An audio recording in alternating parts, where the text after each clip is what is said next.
एक दिन की बात है। एक साधु गांव के बाहर वन में स्थित अपनी कुटिया की ओर जा रहा था। रास्ते में बाजार पड़ा।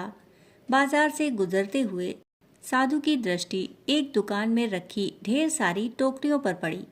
उसमें खजूर रखे हुए थे। खजूर देखकर साधु का मन ललचा गया। उसके मन में खजूर खाने की इच्छा जाग उठी, किंतु उस समय उसके पास पैसे नहीं थे। उसने अपनी इच्छा पर नियंत्रण रखा और कुटिया चला गया। कुटिया पहुंचने के बाद भी खजूर का विचार साधु के मन से नहीं निकल पाया। वह उसी के बारे में ही सोचता रहा। रात में वह ठीक से सो भी नहीं सका।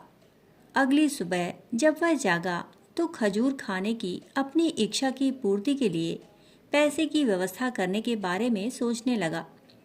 उसने मन ही मन सोचा, सूखी लकड़ियां बेचकर खजूर खरीदने लायक पैसों की व्यवस्था अवश्य हो जाएगी।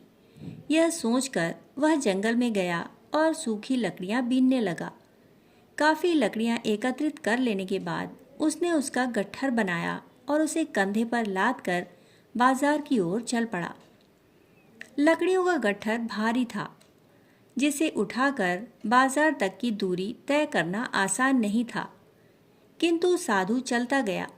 थोड़ी देर में उसके कंधे में दर्द होने लगा, इसलिए विश्राम करने पर वह एक स्थान पर रुक गया।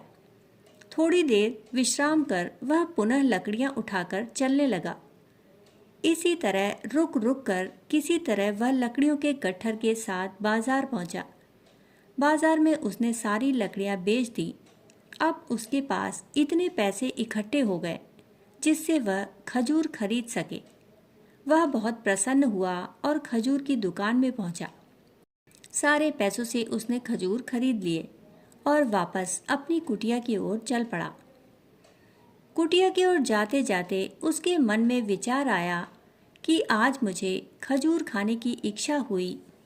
हो सकता है कल किसी और वस्तु की इच्छा हो जाए। कभी नए वस्त्रों की इच्छा जाग जाएगी तो कभी अच्छे घर की, कभी स्त्री और कभी बच्चों की, तो कभी धन की। मैं तो साधु व्यक्ति हूँ, इस तरह से तो मैं इच्छाओं का दास बन जाऊंगा। यह विचार आते ही साधु ने खजूर खाने का विचार त्याग दिया। उस समय उसके पास से एक गरीब व्यक्ति गुजर रहा था। साधु ने उसे बुलाया और सारे खजूर उसे दे दिए। इस तरह उसने स्वयं को इच्छाओं का दास बनने से बचा लिया।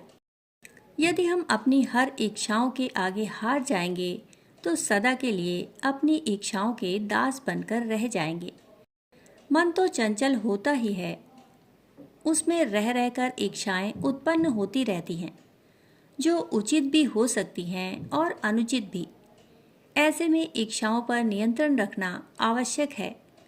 सोच विचार कर ही इच्छाओं के आकलन के उपरांत ही उनकी पूर्ति के लिए कदम बढ़ाना चाहिए, तभी जीवन में सफलता प्राप्त होती है। हमें इच्छाओं का दास नहीं बनना है, बल्कि इच्छाओं को अपना दास बनाना है। दोस्तों, कहानी सुनने के लिए आप सभी का बहुत बहुत आभार। फिर मिलते हैं ऐसी एक और कहानी के साथ। तब तक के लिए धन्यवाद।